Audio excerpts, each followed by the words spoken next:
Hey, honey, look at these. Look what I found. Oh, wow. Aren't they They're beautiful? great. Look at this big baby. Ah, Florida vegetables and Florida fruits. Man, we sure have been enjoying those while we've been down here, especially a little strawberry shortcake at night. It's been a lot of fun. Not only that, Melody and I have been enjoying a greater fruitfulness in our lives and marriage and ministry. We'd sure count it a privilege to share with you in the next hour some of those things that have been helpful to us over the years. Is there any other equipment you need? I'm going to need a cue stick when I get to the arena. No, I'm about ready for the colt. Okay, I'll give the girls a send. John 15 really gives us the key insights to the principle of greater fruitfulness. Talks about the truth of abiding. And the same truth is picked up in Psalm 15, which tells us the important prerequisites of abiding. And then Psalm 91 really hits it with the icing about telling us the blessings and the benefits that come from abiding. To help us realize the differences between bearing fruit, bearing more fruit, and bearing much fruit, I'm going to use 3 different horses at 3 different levels of responses. Thank you, Stephanie.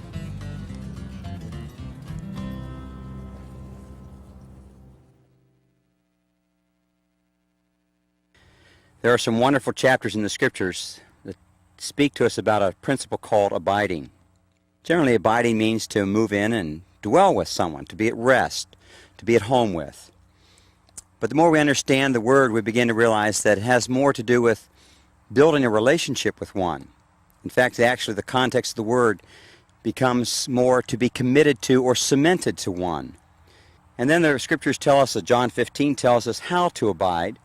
Psalm 91 tells us the rewards for abiding. And then Psalm 15 tells us the principles for abiding.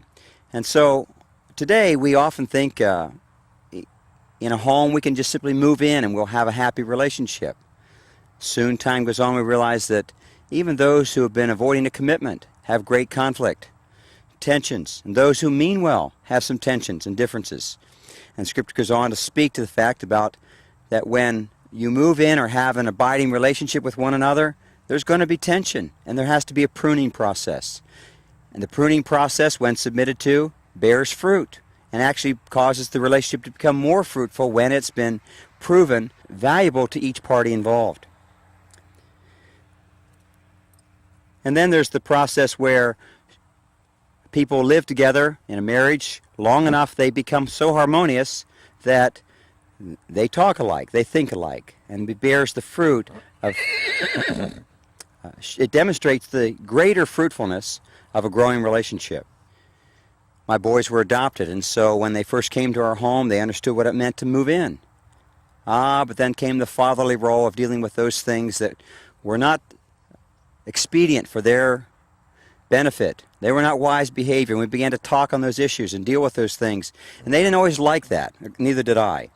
But they began to accept that the process meant that it would make them more fruitful, it would make them more secure in the relationship.